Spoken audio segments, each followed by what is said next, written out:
ahaan u dhageystay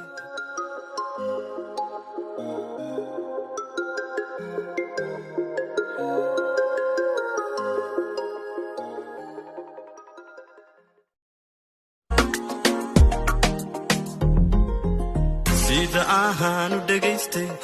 sawdkahaaga wanaagsan codkahaaad sixir moodid ayaahan ku sakhraamay sida ahaan Somali Queen sadawiyade